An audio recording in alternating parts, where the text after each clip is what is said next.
Welcome to Seatton Education. I'm your host, Victoria. Every week, we talk to expert guests from around the world to show that home education really can be an achievable alternative to conventional schooling. Joining me today is the founder of Reading Roots, Miss Mabel, otherwise known as Claire Smith, a British mum of three and educator with 15 years' experience. She helps parents teach their children learn how to read using phonics. Hi, Claire. So great that you're here. Thanks, Victoria. Very excited to be here. So just start by telling us what Reading Roots is and when and how you set it up. My goal for Reading Roots is to essentially just demystify phonics for people. It's the method that we use in the UK to teach children to read, but it's not the way that adults learn to read. So I'm here to kind of break phonics down mostly for parents, some teachers, people living abroad, learning English for themselves. And what I'm trying to do is give them kind of the skills and the knowledge, but most importantly, actually, the confidence to know how they can support their children or their pupils to read using phonics. Officially, Reading Roots started in January of this year, but it's been an idea of mine since essentially the day I had my daughter, which was 8 years ago, actually now. So I've been a teacher for 15 years and I've always focused on reading. So I've taught in secondary schools. I was teaching literature. I taught in primary schools and I was kind of teaching early reading up to kind of the top end of primary school as well. I was a homeschool tutor in India and I was supporting them with early reading. But when I had my daughter, it suddenly became apparent to me that parents have absolutely no idea how children learn to read. I'd completely taken this fact for granted. And I met so many parents who just wanted to do the best for their children, to really help them learn to read, but they just didn't know how. And they felt really lost and kind of, I suppose, overwhelmed. And I think a lot of parents thought that the traditional ABC would be the right thing to do. So I certainly remember on the first day of school meeting parents and they would say, yeah, I'm really excited they're going to start school and they know their alphabet. And I'd be thinking, but knowing the ABC doesn't actually help them to read. And I just couldn't understand how there wasn't more education available for adults and for parents. But really the kind of the catalyst for all of this was lockdown. So my daughter had started at preschool and suddenly we went into lockdown and I was at home with a 1-year-old and a full-time job and my daughter, and I was so mindful of the fact that she was going to be missing out on what I knew were really important foundational skills. It's these kind of building blocks of language and the real basics of phonics. And I wanted her to start school feeling confident. So I'd never actually thought about teaching her myself, but I decided to just start teaching her some phonics. And every day we did 5 minutes a day and we played games and she just absolutely loved it. We played with toys, we moved and we danced and we sang. And over time, she built up this kind of bank of knowledge from knowing no sounds to knowing all her sounds to even starting to read her very first words just in a matter of weeks. And I'll just never forget that feeling of seeing her on, we were living with my in-laws at the time, on her little papa's knee and reading him her first words. And I just can't explain how amazing that feeling was. And I really wanted to share it. But I wasn't brave enough to do anything about it until January of this year when I took the plunge. I've been boring my husband about it for such a long time. And I did my first post on kind of TikTok and on Instagram. And it kind of took off from there, really. You're doing phenomenally well. You're being very modest there. I mean, you have hundreds of thousands of people following you. It's amazing the response you've had. It's been really exciting. It really has. I think I had no idea, obviously, that the videos are simple. They are literally me sounding out words. But what it shows me is that there just isn't enough education out there for parents. And parents want to know what's best for their children. So yeah, it's been a really, really exciting year. I've written an online course now and I've done some live parent webinars and I've just got so much more that I want to do. It's fantastic. Our audience is half of them are homeschooling parents, and the other half are people who might be considering homeschooling their children. But something that came up in one of my earliest interviews was a homeschooling mother who said, actually, lots of our neighbours I would call after school homeschoolers, in that they want to support their children around what they're doing at school anyway. And so it's interesting that, you know, you're not specifically catering for parents who are teaching their kids at home, but it is so foundational to help your child learn to read that this is really a useful skill for parents, no matter what educational setup their kids have. I think learning doesn't stop when the child leaves the classroom. It's so important that we know how we can help our child learn. So it's that idea that when they ask you how to read a word in the supermarket, you can support them with that. But if we back up a step, because there will be some people listening to this saying, okay, sounds great, what are phonics? Can you explain what phonics are? Okay, great question. So phonics is essentially the relationship between squiggles or symbols, we know them as letters on a page, and the sounds that those letters make. So that's at its most basic form.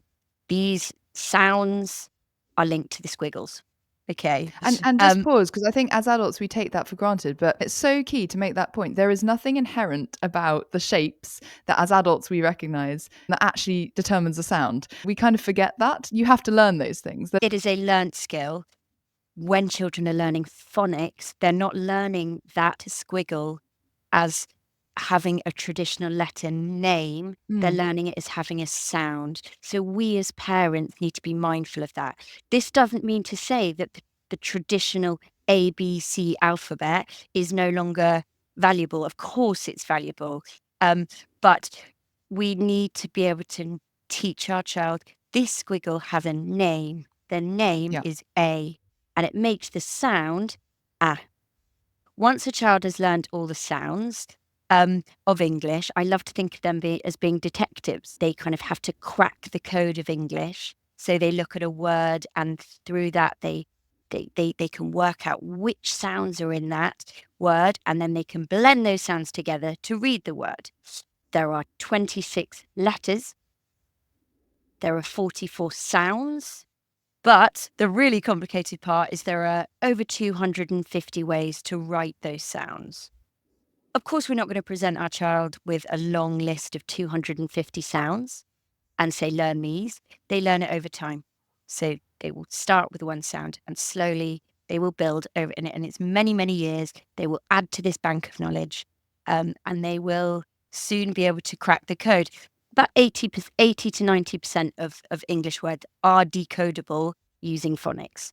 What's, again, relevant to make the point for people who maybe speak English as their mother tongue and haven't thought about this, English isn't a phonetic language. So some languages like Spanish are phonetic. You see that letter and it is 9 times out of 10 always pronounced in the same way, depending on its position in the word. Whereas in English, this is why foreign language learners often find it very difficult. It seems that there are loads of different spellings that all seem very confusing because they all seem to sound different. So it's quite interesting you saying that actually 80 to 90% of words, if you learn this route, can be decoded, because that, I think traditionally people think, isn't the case with English. I was surprised when I read that, but you know, there are lots of rules that are very nuanced rules, but they are still rules.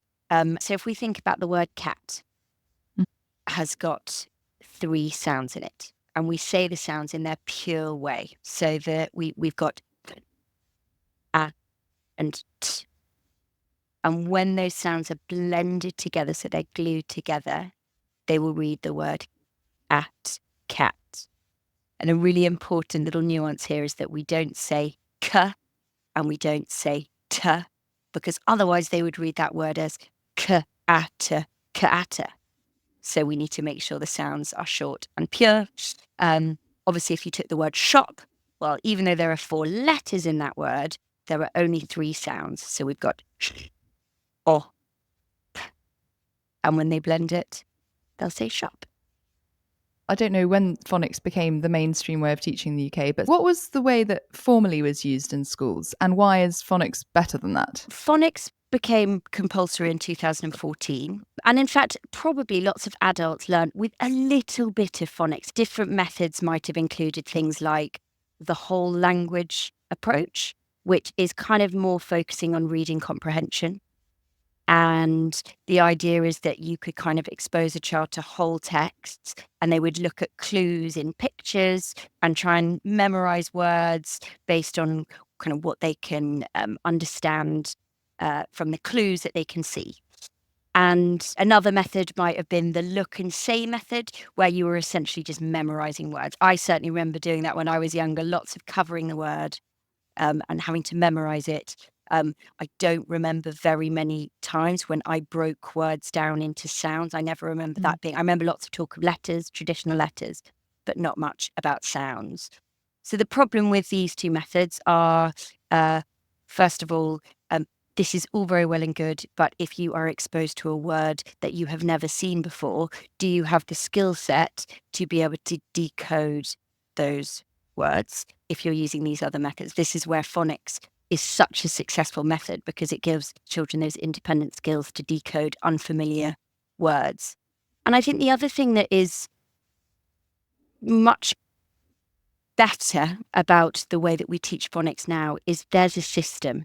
And actually the method of teaching phonics is called systematic synthetic phonics. The word systematic, that's because there is a system. And the other thing is that synthetic idea that they're just blending those sounds together into words as opposed to just memorizing words. It's also a lot easier for, parents such as homeschooling parents to follow, because it is just a much more structured approach. I think when you said at the beginning there that there are 44 sounds but 250 ways to write them, some people might just take a massive gulp at that moment and say, oh, how long is this going to take to teach my child to read this way?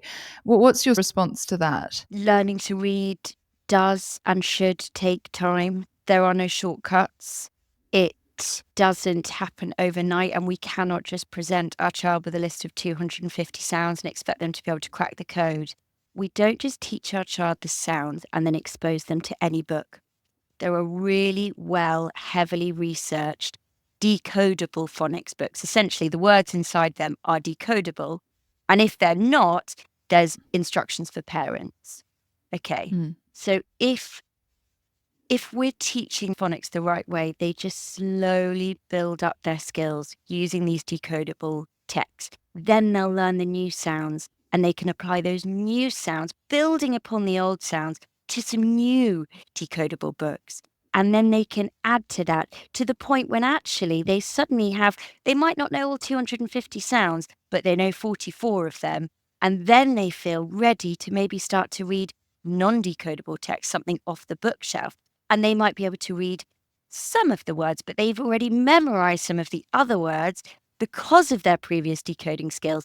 And this is where the magic happens. Over time, they start to add to their skills. So it's not just a question of, right, you sit down in a classroom, you learn 250 sounds, and then you can read. It's a wonderful, organic, kind of slow process that builds up over time. It's an incredibly effective method.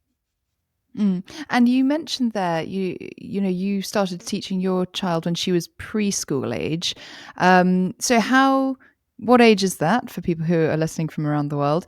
And at what age can you start? And how do you make those first steps for a child who is not sitting down with a notebook at this point? What are those first fun ways you can engage a child into this way of learning? No, great question. In fact, I believe someone on your podcast said this, which I loved. I listened to a previous episode, and they said first a child learns to walk and then they learn to read. I don't think there's just a day when you think, right, my child is ready. I have been drip feeding this idea with my little girl, she's 2, this idea of sounds and phonics from birth. I'm not sitting her down and I'm not showing her flashcards, but we are pointing when we read the book. Her name begins with an M, and we're pointing to the sound, and she's saying the sound. And then when we play in the bath, she's got little foam bath letters, and I get her now to find the And, she's really little still, and I'm putting no pressure on it, but just slowly drip feeding. When you think they're ready for it to become a bit more structured, I would say 3, just that year before school is a great age to really get going with this. Then I would say flashcards are great. Essentially, you want to think, can they categorize things? Can they say the sounds the right way? Would they be able to tell you that this is yellow and this animal is a cow? If they can do those things and they can say the sound, then they're ready for this. So I would play games with flashcards. I would get them we would start with 2 sounds at a time. I would say, right, throw your teddy onto the and they would throw it on. Or I would say, okay, let's get these sounds. And I might put the flashcards along the corridor and they have to jump to the sound that I'm saying. And just any way to make it fun and engaging. Lots of oral blending as well, lots of games when you're practicing this blending out loud. So you might say, shall we go to d?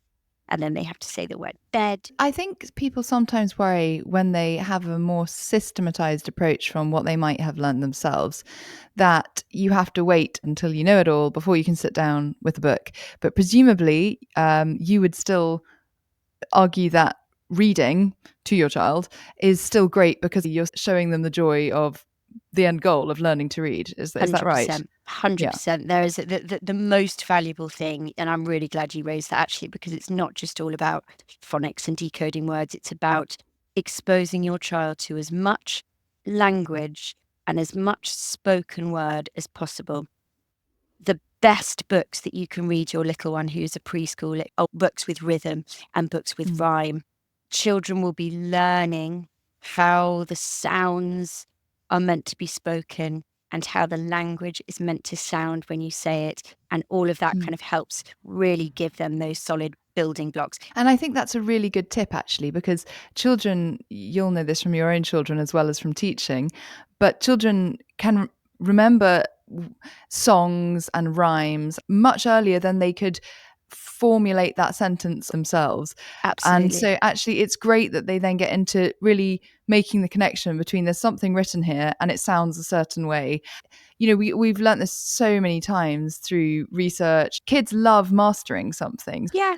And it's also not even just books, is it? You know, we're thinking about this is where nursery rhymes come in. So, you know, and they are so brilliant because, you know, my daughter's just literally learned Twinkle Twinkle and she's just over 2 and she can sing it, the whole thing start to finish. And my goodness, she's proud of herself when she does it. But while she doesn't understand all of the different words inside it, it's just giving her that kind of that confidence and that understanding of kind of the rhythm and the rhyme of our language. We also have a child who is the same age as your daughter, Oh. and our son absolutely loves sea shanties. And I think this is fascinating because, of course, sea shanties were designed to be really rhythmic. Obviously, it would be in time with the pulling of oars or the hoisting of a sail. And actually, it's really great because it's repetitive, it's very structured. They're designed for big, strong men to sing, so they're great belting melodies. And actually, it's really great because the easy words repeated and a really strong rhythm to it, and often rhymes, so that the men in ships could remember them. And it's great. You know, it's just become a real passion of his. That's so funny. Do you know what? We were actually in Cornwall this weekend and we saw a sea shanty band and my 2-year-old was absolutely mesmerised by this. Absolutely. Sea shanties, we have a playlist on my phone that we loop round all the time. He knows all the words to Wellerman, which went viral during lockdown. So, that's incredible. Oh, I love that. It's so sweet. And it's he sings it at the drop of a hat. If the postman comes to the door, he'll very happily sing all the words. Very proud of himself, I'm sure. Absolutely. I love that. And Claire, what are the common challenges other than this kind of maybe fear of phonics? But what are other challenges that parents might face when trying to teach their child? And how do you overcome those? Say a child seems just really reluctant. Do you just stop for a bit and restart later? So talking about reluctant readers, you know, I think really carefully thinking about the way that we set up reading at home is a really important thing that we need to think about as parents. Reading is so much about confidence. And that is why we don't ever want to make them run before they can walk. We need to make sure that we're choosing the right books, that we're making sure that we are using positive language with them, and never try and make them do something that's going to be too hard. So much of learning to read is just about supporting them to kind of know what they do know, and then giving them the opportunity to kind of challenge themselves on those things that are more difficult. If they're reluctant readers, the vast majority of children in this situation are afraid to get it wrong, and they just are lacking the confidence for whatever reason. So I think that really is one of the biggest challenges that parents face, is just finding ways to support them to feel confident and to be confident. My daughter is a brilliant reader, but she loves creating stories, and she's sort of got to a point a while ago where actually she didn't want to read a story that someone else had written. She wanted to write her own stories. And I went with that. We can't force them. But then it was thinking slightly more outside the box. So now she's reading she loves facts. So lots of time in the library looking at encyclopedias, reading factual magazine, etc. Has been a really good thing. So kind of, trying to keep their interest level as well as building their confidence, I would say, are two of the biggest challenges, but also trying to help them enjoy reading, because especially in this world of busyness and screens and all this technology going around, the idea of kind of sitting quietly with a really still mind with a book is difficult for a lot of children. And so that's why I promote this idea of making reading fun from an early age. And that is where the games come in. And this idea that they're not thinking, oh, phonics, it's so boring. They're thinking, yeah, I love phonics. Phonics is to do with reading. Reading's really fun. It's a great moment to pick up on your course, because your course is for the parents. So it's online, but it's not for the children. You're teaching the parents in just a few minutes a day how to understand this way of teaching. Is that right? Absolutely, yeah. No, it's so my course, which launched in September, it's called Get Them Reading the Right Way, and it's essentially my 4-step framework. So it's for parents, as you said, who have absolutely no idea about phonics, who want to give their children a really good, solid foundation for reading. So it guides them through the 4 steps. It's about bringing phonics to life. It's about how can we incorporate their toys, how can we incorporate their train sets and their toy cars to really help them kind of understand and master these skills, which is so fundamental to their reading down the line. You've given us such valuable tips for how to teach our children to read. And I wanted to have you on this podcast because once your child can read as a homeschooling parent, that is such a huge gateway opened. Absolutely. Because once your child can read, like your daughter, essentially they can read any book, and then once they're reading encyclopedias, they're really on the road to being able to teach themselves. And therefore, as a parent, that's so huge. So thank you, firstly. But I know that you had an experience as a homeschool tutor in India. I just wonder if you can just briefly tell us about that, because when we say home education, that can actually look really different for lots of families, and some families will hire a tutor to do that because they're both working or whatever their situation might be. Can you just explain that experience to us? Yeah, it was just the most incredible experience. It was so essentially I flew to the jungle of India, and it literally was as dramatic and exciting as that. It was 6 hours from the nearest airport, and it was on a tiger reserve, and the parents owned a camp. So she was British and he was Indian, and they had 2 children who had literally just grown up in the jungle. And they had done the most incredible job at homeschooling them themselves. And they had this rich education of so many things. But what they were both really struggling with was this reading element of it. And they were also, as you said, they were busy. The business was taking up a lot of their time, and they kind of just wanted to see how this would work with a tutor. So I lived with them for 6 months, and it was just fantastic. And I taught them phonics, and I taught them just so many other things, maths, and we just, we learned about animals. They taught me loads of stuff about the snake. We would do, we were learning about the 2 times table, looking at spiders' legs, and there were frogs just crawling or jumping around. It was incredible. Yeah, it was the most amazing experience. And those children are, I don't know, they're a lot more grown up now, and they're just doing brilliantly. They really are. Oh, fantastic. Hats off to them as a family. They did such a good job of it. Oh, amazing. It's nice to hear a story like that. Well, listen, thank you so much for joining me today. You've been eye-opening for people who know a little bit or nothing about phonics, and I hope that you can continue to help lots of our audience, maybe through your course or through your social media tips. So thank you so much. Claire Smith, Miss Mabel, founder of Reading Roots. Thank you. Thank you so much for having me, Victoria. It's great to be here. And thank you so much for joining the Seatton Education podcast. Whether you watched on YouTube or you listened as a podcast, please subscribe, like, and comment as we discuss how home education can be an achievable alternative to conventional schooling. See you next time.